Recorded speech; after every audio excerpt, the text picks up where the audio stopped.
Hi, John and Mike from brew-dudes.com. Michael, what is hop whirlpooling? And I asked that because we did a video on what is hop bursting, and I did that on a IPA that I made. But what is hop whirlpooling? I know the commercial breweries do it, but how can I do that at home? So fundamentally, both techniques, bursting and whirlpooling, are after the same thing, which is just increased flavor and aroma. Okay. They're just two different techniques to try to achieve the same thing, and you probably, if you were to do it side by side, you'd probably get slightly different results. Okay. The critical difference between hop bursting and whirlpooling is that hop bursting is all the hops right at the end. Okay. And so you're adding so much hops that even though you might only get, a fractional percentage converting for the bittering required to balance your beer, you're putting in so much hops that that fractional amount equates to enough as if you did a normal 60-minute charge for bittering, and then you load it up later on for aroma and flavor. Okay. Whirlpooling is you still add a traditional bittering charge, so you get your bittering amount, and maybe you even do some flavor charges at 20 minutes or 30 minutes, whatever you like to do. But then whirlpooling is this practice of essentially doing a hop stand, if you will, towards the end of the boil. It's called whirlpooling because in the professional world, before they pump out, they would actually start to whirlpool with a pump, a big brew kettle, to get the trube and the hot break material to start to cone in the center, because they're usually drawing from the side. And during that whirlpool process of physically whirlpooling, they're adding hops. And so the heat is off, and you're still at, like, say, a 210 degrees or whatever, and you're adding hops, and so you're kind of getting like this steep without the active boil volatilizing the essential oils, okay? There's been some brewers are doing research into, not necessarily research, but they're doing experiments into pre-chilling, and maybe chilling the wort down to 180 degrees or 140 degrees, then putting in your whirlpool hops, because again, even being lower in temperature, less volatilization, less loss of those precious aromatic oils and stuff like that. Sure, okay. So my question to you, when I did that IPA, I added all those hops at flame out. So things were probably close to boiling. Yep. I mean, I turned it off, so the rolling boil was over, so it was probably between 205 and 210 degrees Fahrenheit. But I let it sit there before I turned on my immersion chiller, turned on the water to run through the immersion chiller to start cooling it down. So there's a couple things. It was really cold outside, of course. Of course, the temperature was probably dropping pretty quickly. The other thing that I was afraid of, and I wanted to ask you, is that how long could I have it sit there?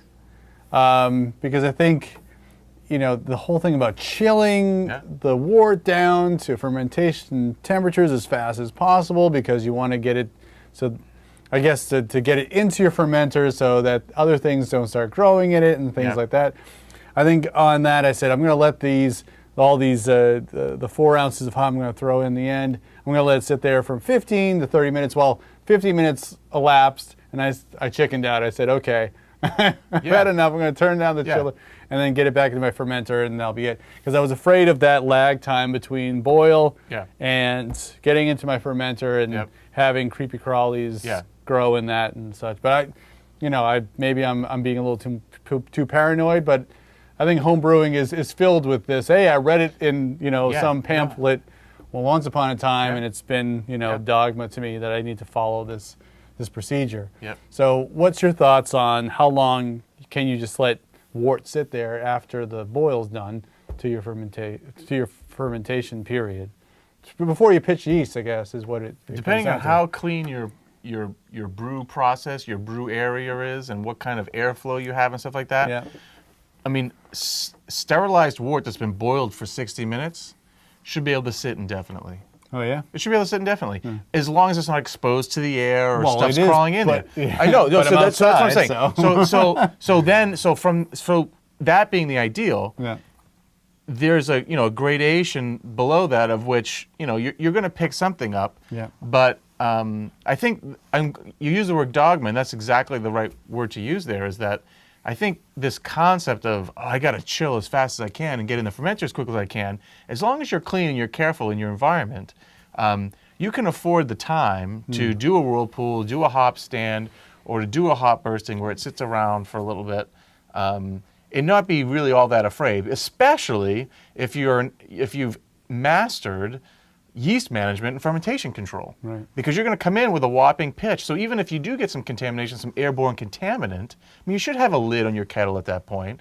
But if you do get an airborne contaminant, the yeast is going to take over anyway, and it's going to beat you to the punch. It's not going to be that big a deal. All right. Remember too, don't forget about these stories from where it started in like Australian home brewers with no chill brewing. Yeah. These guys are putting wort in plastic jerry cans at boiling temperatures, pushing the air out and sealing them up and letting them sit for weeks before they even put the yeast in because they can't get to it or something, okay? That's something. It's a little bit scary, but if you're not being sanitary enough. Right, but if you are, then, like you said, it can stay that way for indefinite amount of time. If you're going to come in with a proper pitch of yeast, you should be able to easily take an hour of time to do whatever kind of hop standing, whirlpooling stuff you want to do. Absolutely, without worry. All right. So how would, maybe it's too long for this video. So do you actually get a whirlpool going in your pot? Remember, I have a pump.